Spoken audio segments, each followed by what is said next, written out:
The Roman-Persian border had been seen like a seesaw for centuries. Sometimes one side would be up and sometimes the other, but it always balanced out, kind of. The two empires have been poking at each other for generations, usually through petty border conflicts that were little more than raids.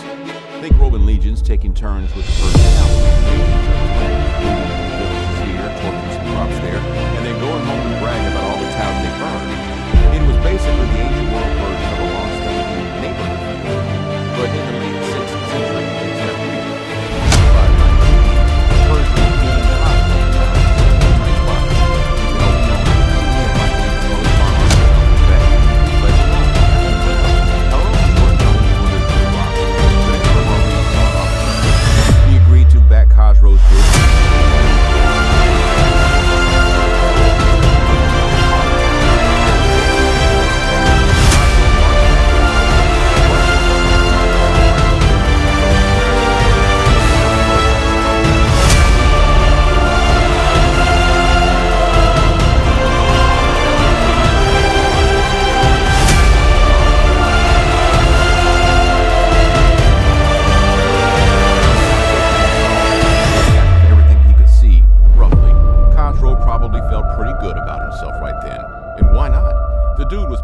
Sides against each other like Jimi Hendrix playing guitar.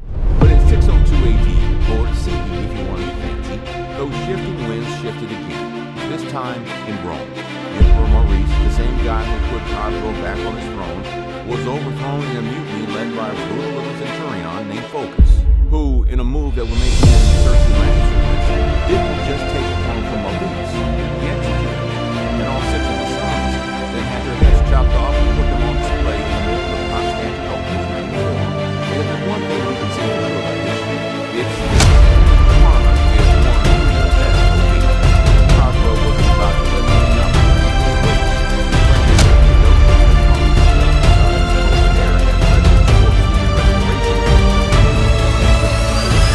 A full-scale invasion of the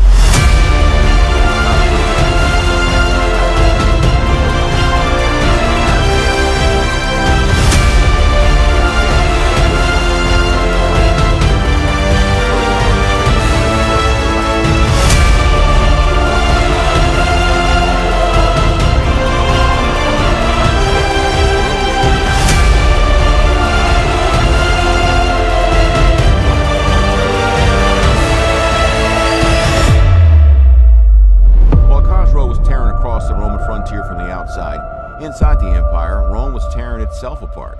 Once Maurice was overthrown, the civil war didn't die down. This created a cycle of betrayals and infighting among Romans themselves. Heraclius appeared in the midst of all this confusion. He was the governor of Africa, and his father had led a rebellion against Phocas. Heraclius was pretty used to power struggles. When his father rebelled against Phocas, Heraclius sailed to Constantinople to overcome Phocas. In a scene straight out of a Shakespearean tragedy, Heraclius personally beheaded the usurper and took the imperial crown for himself. But as Heraclius solidified control of his domain, everything else began falling apart around him. The most important scene in the Roman Empire and the masses were already taken by Persia. But the worst came from Jerusalem. The Persians not only granted, but also took away something called the true cross.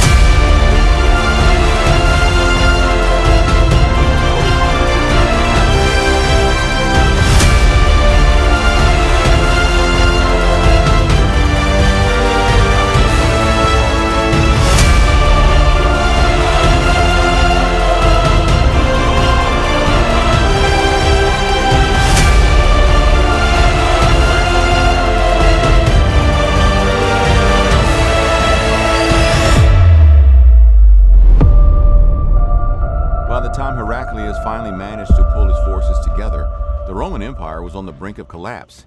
He knew he needed to do something drastic, something that would turn the tide of the war and give Rome a fighting chance. So he took a gamble, a risky one, but one that just might work.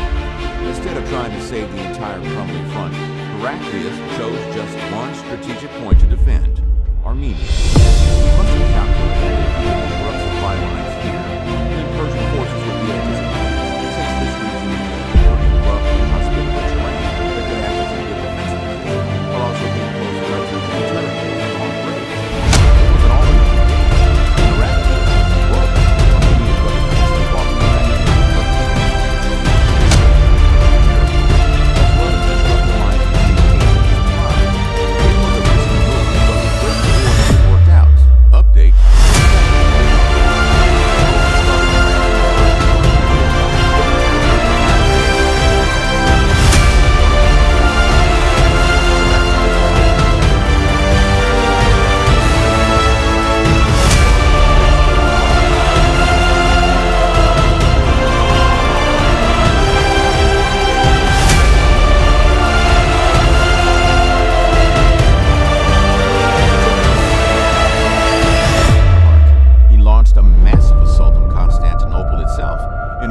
destroy the Roman Empire once and for all. Persian forces coordinated with Avars and Slavs who had already taken over most of the Balkans to carry out this attack. Heraclius had many odds stacked against him. The Persians controlled one side of the Bosporus, while the Avars and Slavs laid siege to the other. Constantinople was surrounded and appeared certain to fall. Yet Heraclius would not surrender his city without a fight. Heraclius used his trickery, naval skill, and political fortune to keep him at bay. The Roman navy was instrumental in preventing the Persians from crossing Europe via the Bosporus and becoming their ally. Now, while that's going on, the city kept its walls, as he was besieged at the time, held firm against the wave after wave of attack. Heraclius had one of the targets. He intercepted the message from Cosmo, ordering the execution of Charles. Cosmo was then opened to assault Constantinople. Cosmo was pretty good.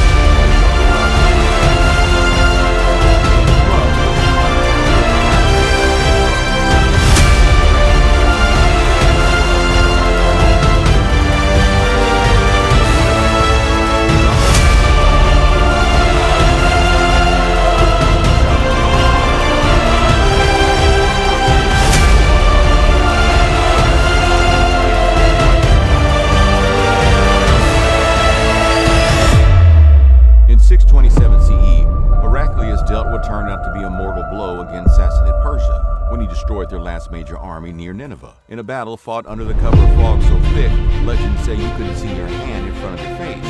Some versions hold that Heraclius killed their general personally in single combat, but the history is as foggy as the battlefield was. Either way, he won. Heraclius then marched on the capital of Ctesiphon. The Persian military in disarray. Cosmo had imprisoned himself within his own palace. But the nobility quickly saw that the end was near, and they plucked him out of his self-imposed prison, deposed him, and then had him executed. With Cosmo out of the picture, Persia basically conquered. The frontier was restored to its naval limits.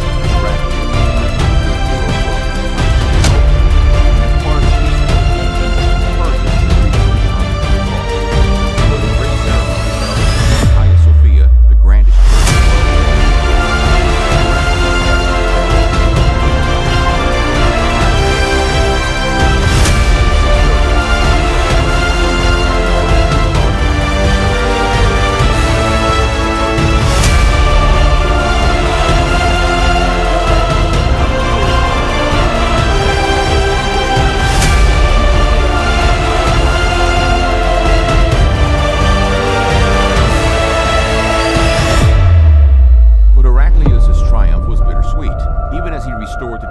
To its rightful place, a new and far more dangerous threat was emerging from the Arabian Peninsula. Arab armies, united under the banner of Islam, began to sweep through the eastern provinces of the Roman Empire, conquering Syria, Palestine, and Egypt with alarming speed. The world that Heraclius had fought so hard to restore was already slipping away. Rome's biggest rival, the Persian Empire, was about to crumble under the weight of Arab dominance, and though the Roman Empire would survive, it would be a smaller version of itself. Lone state separated from everything else, holding on to what little land it had left as the world country of the right. This is Frank. It was built in 637 by Armenia and David Sahara, an ally of Heraclius. When the last stone was set in place, the war was back in the field.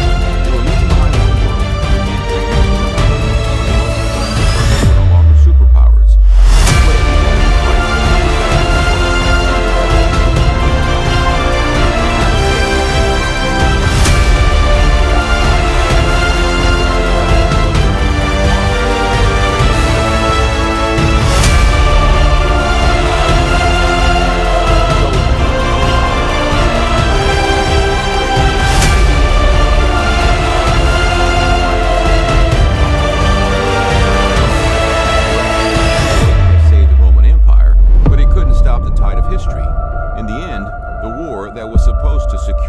Of the ancient world only hastened its end. Thanks for joining us on this journey through one of history's most pivotal wars. If you enjoyed this deep dive into the ancient world, make sure you hit that like button, share this video with your fellow history buffs, and subscribe for more nutty stories from the past that shaped the world we live in today.